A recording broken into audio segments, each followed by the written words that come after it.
papunta sa junior high school, then the child, every one of them, tandaan ninyo, bawat isa sa kanila, mayroon ng sapat na karunungan na talakayin ang senior and junior high school, senior high school, at pagkatapos, qualified and capable of handling higher education.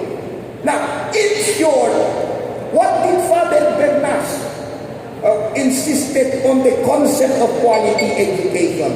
He said, a school, before promoting or graduating a student, must be sure that he is functionally literate to go through the next higher level. So, functionally literate, ibig sabihin, kaya na ng gampanan ang dapat niyang matalakay sa higher level.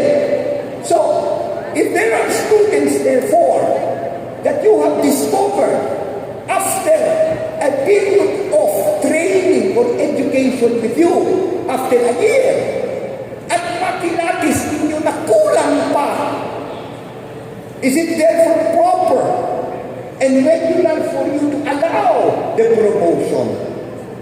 Hindi dapat. Yan ang ibig sabihin ng quality education. Handa ang bata.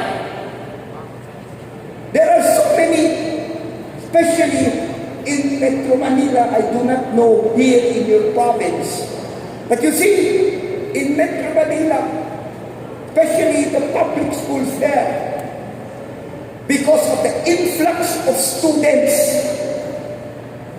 pasok ng pasok, mga teachers doon, katulad ninyo, handles 3 sessions, particularly in junior and senior high school, 3 sessions of no less than 100 students per class.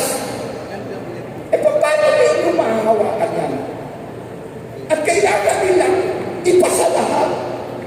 Dahil, pag yan hindi mo pinasa lahat, maiiwan yan. Papasok na naman ang mga panibago. Lalo-lalo ang magsisikipan. So, the point that I'm trying to drive down, quality education is prescribed to, which is mandated, and which you must be able to ensure. Not just insofar as a few, but all. Kailangan po lahat. Ang tanong ngayon, alright, so ito ang tanong, mga teachers ko, what are the duties of the school in ensuring quality education? So, this is where I will come in now and pointing to you those that you need to really cope with in order to achieve the objective of quality education. There are 2 ways by which this could be achieved. Ano po ito? Unang-una, need to be competent and efficient. What do we mean by competent and efficiency? You will see in the Code of Ethics for Professional Teachers, yan po ay batas. Kailangan po alam ninyo yan. Kailangan po may kopya kayo yan. At mayat-mayat titignan ninyo at babasahin ninyo, isapupuso ninyo ang mga provisions ng Code of Ethics for Professional Teachers. Nakalagay po dyan, you must uphold the highest possible standards of quality education, shall make best preparation for the career of teaching, and shall be at your best. Igigiit ko po yan. Best. Kailan? At all times. At all times. Bakit po? Mukhang igigiit sa inyo yung terminong at all times. mamaya po malalaman natin. Alright. So, as a matter of fact, another provision that you must be well aware of in the Education Act of 82, the same thing is provided for. The need for you to be efficient and competent. So, what does this mean? Simply, the law requires that a teacher is expected to be efficient and competent in the performance of his academic duties at all times. Dahil pag meron na pong nagpakita sa inyo na hindi na kaya gampanin ang utos o suko ng batas na ito, then kailangan na po kayong mag-resign. Kung gusto ninyo, tumakbo na lang kayong senador o congressman. Dahil doon ay hindi kinakailangan maging competent at efficient ka. Basta komedyante ka, okay ka na doon. Pero hindi po yan dapat sa mga teachers, lalo na sa Catholic school. So, to stress this more, you will take note, the Manual of Regulation for Private Schools, it says, gross inefficiency and incompetence in the performance of duties is a valid ground for separation. Now, tinanong ngayon, alam niyo ang hirap bakit ko sinasabi at all times. Dahil, bato-bato sa langit, tamaan lang magalit. Pero ako nga ang madalas tamaan itong sinasabi ko mismo. Bakit? I have been learning, and I have been always informed that I hope it is not, siguro you may be the exceptions. But the longer the older teachers are, of course, yung ating tatagal na dito, yung mga exception yan to the rule. The longer, the older the teacher is in a school, they usually do not become better. On the contrary, they deteriorate. They become what you call now incapable of, incompetent, nagtatamad-tamara na. Ganun po ako. I will be honest and frank with you. I've been teaching in law school for the past almost 14 years now. And you will not understand why. I have not really improved. On the contrary, I have deteriorated so much. Tulad ngayon, absent na naman ako.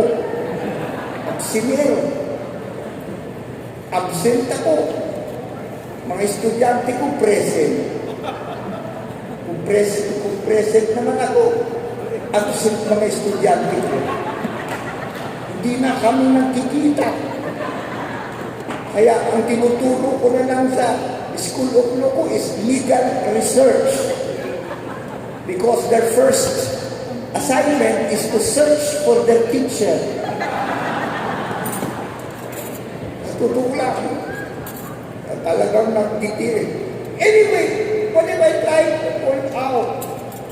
So, the reason is maybe because many of the teachers believe who may have served already a number of years and acquired what you call the status of permanent or regular, or even referred to as tenure,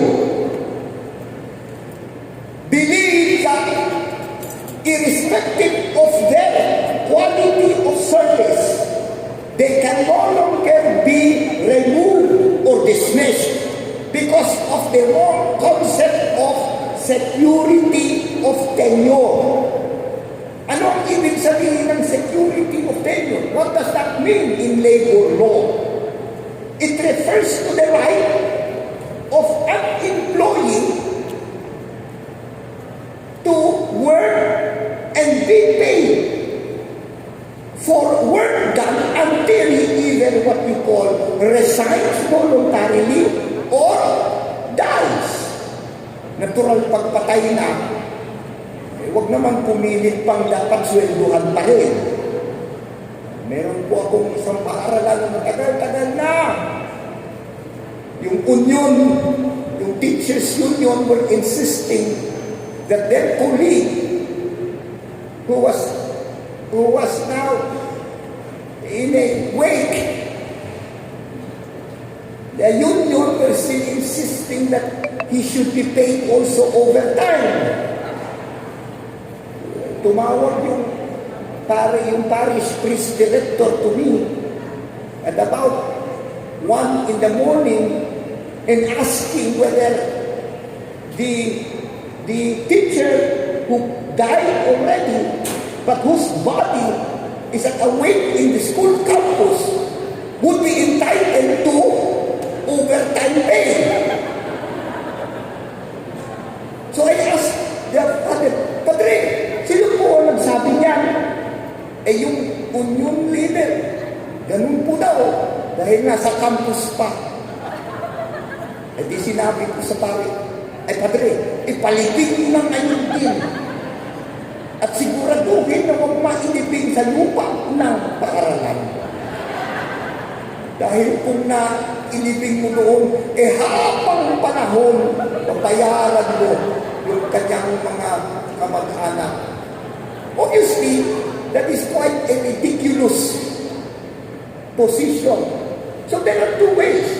So this is what many of the teachers who may have acquired already what you refer to as regularity or security of tenure, na hindi po sila pwedeng sibakin, tanggalin, dahil meron silang security of tenure. Kung may inabutan pa si Archbishop dyan ng medyo mas nakakatanda sa kanyang teacher o principal, na bago man siya na-appoint dito, andito na yan, sasabihan ni Bishop, Ma'am, medyo hindi ka na po nakakapagturo ng mabuti. Nagsusumpong na po ang mga estudyante mo. Pag pumasok daw kayo, late ka.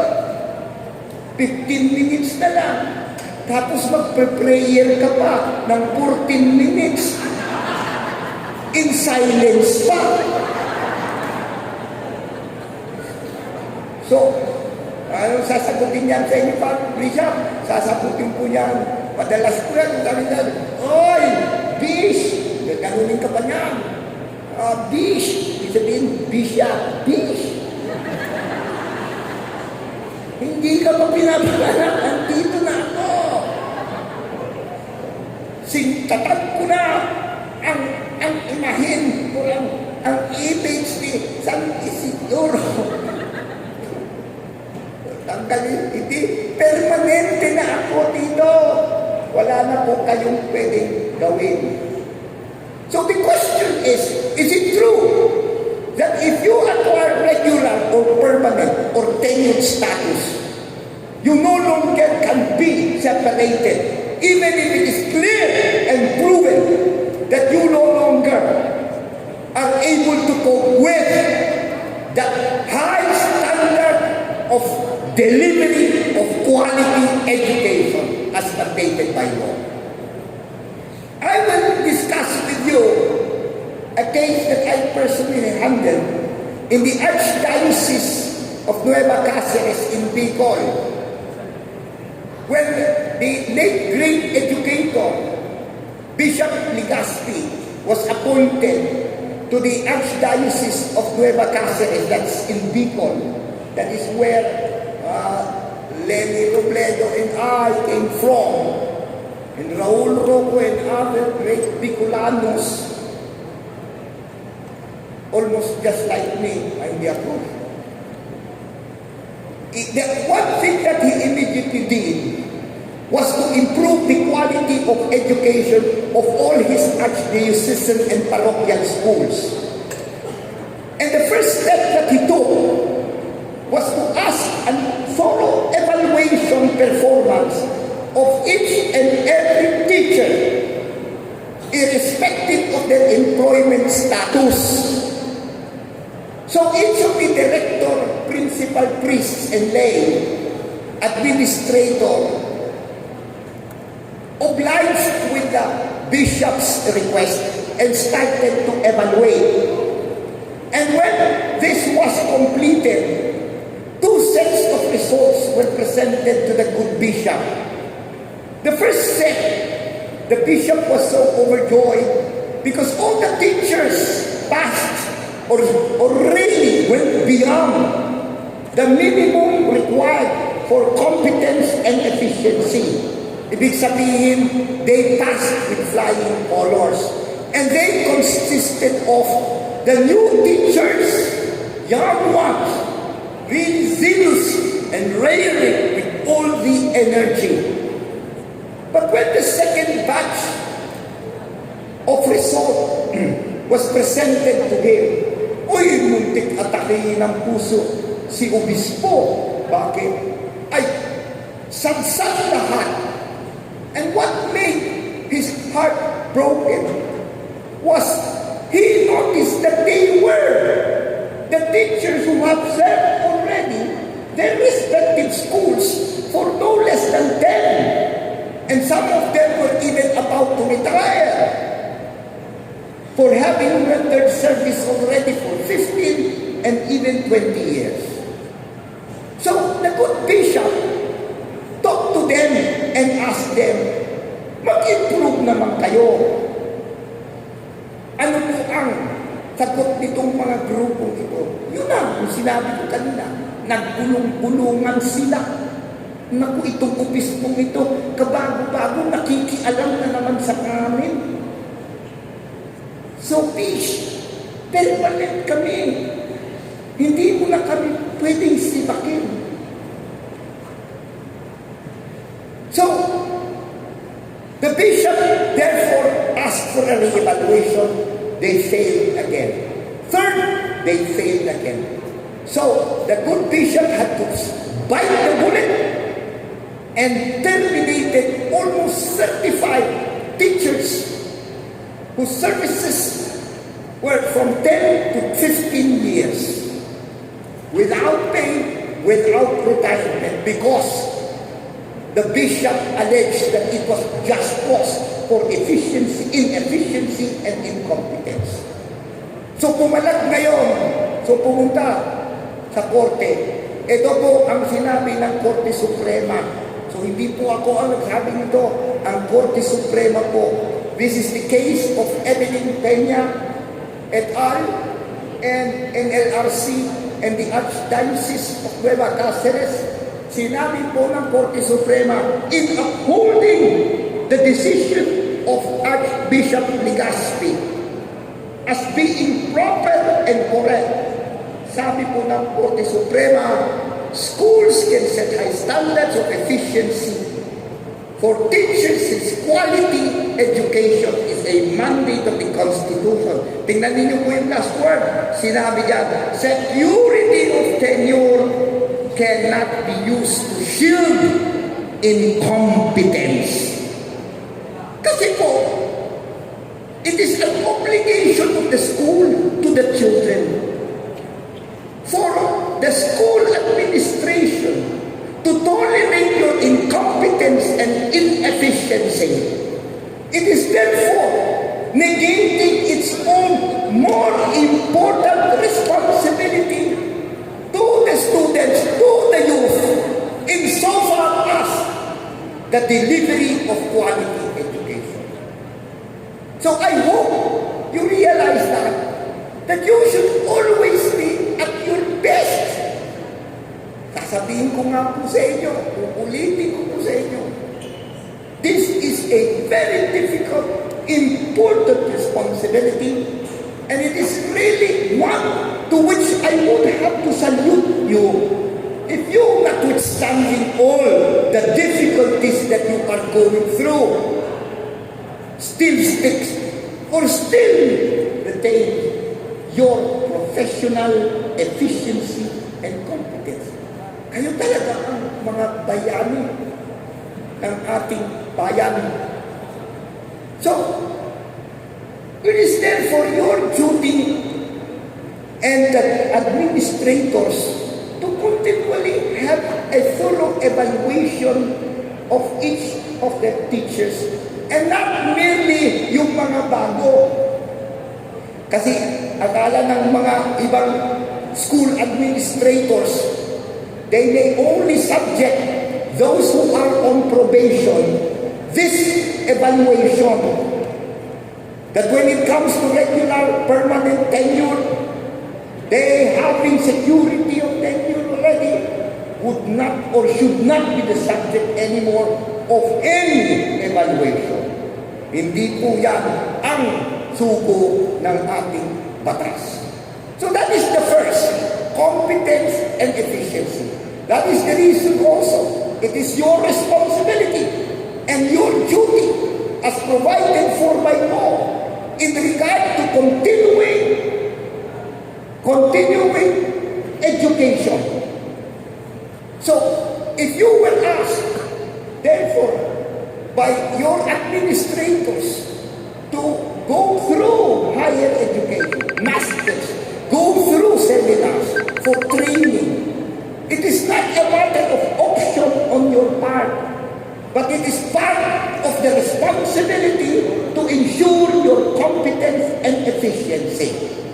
Development of your own and upgrading whatever knowledge that you have necessary to share with the students.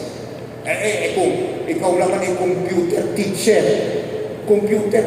ka na ng 30 years, kung hindi ka na nag-improve, up to the present at tinuturo mo sa mga estudyante, word star.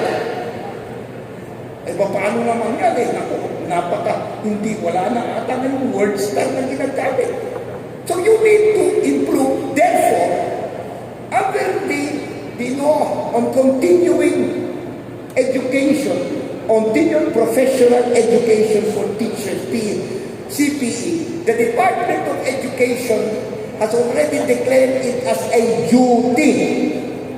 That is why a teacher who refuses without cause is considered to be an act of insubordination or what you call disobedience.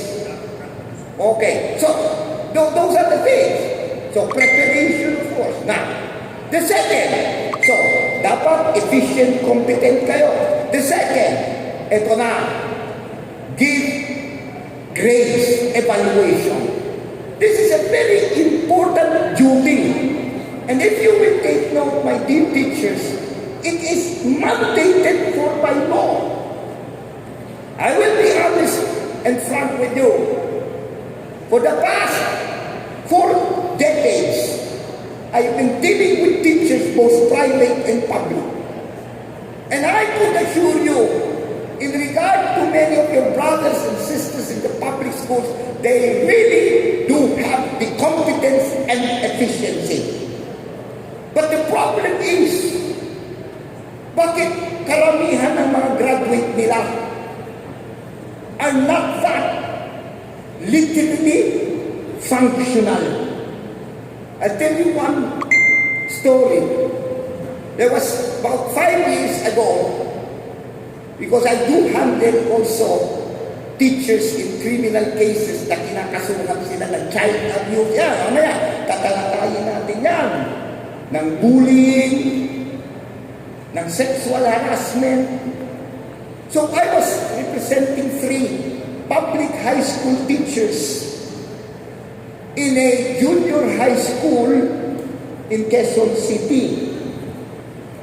Anyway, while we were waiting for our case to be called, we had this little interaction. And these teachers, 3 of them, third-year high school teachers, expressed to me their disbelief, their tribulations, their anxiety, their sama ng loob of hard time or quality of students they graduate in that public school. Kasi, magpapagraduate sila libo-libo, pero mabibilang ninyo sa daliri kung ilan lang ang nakakapasa sa mga entrance examination sa paaralan sa Maynila, or if ever man tinatanggap ng isang pamantasan because it has an open enrollment policy, iilan lang ang nakakapagtuloy at nakakatapos. But what may be the reason? Because of the low quality of students, of pupils. You know, 2 years again, it is reiterated again in the new EDCOM report. And it will shock you. Wala, hindi nagbago. 10 years ago, when I was part of the first EDCOM, headed then by the late Senator Ed Angara, UNESCO already came out with a report that internationally, you will know that insofar as recognizing as state government that achieves children to go through formal schooling all over the world you will be proud that the Philippines is number 3. Tinalo pa natin ang Amerika, tinalo pa natin yung European state. Ibig sabihin, there has been an effective way of really, enforcing formal education. Dadaan ng mga bata sa Pilipinas and compared to others. Number 3 tayo. But, ito ka nang ang masama. When it comes to competence, in the 3 hours, reading, writing, and arithmetic, we came in second, but from the bottom. So what does this mean? Dumadaan itong mga batang ito sa mga palad ng mga teachers ng paaralan. And they are allowed to graduate not having the competences. They are obviously what you call functionally illiterate. Ano sabi ng mga yung tatlo? Alam mo, attorney, kami na lang ang sinisisi parati, kaming mga teachers, dahil sa kababaan ng o katangaan nitong mga estudyante pinapag-graduate namin. Kami ang sinisisi, incompetent, inefficient daw. But, sabi niya, attorney, ano naman po ang magagawa namin? These children are brought to them 3rd year. Wala pa kasi yun, so that is grade, I think that is grade 10, grade 9. And just 3 or 4 days with them, they immediately discover that the competence of many of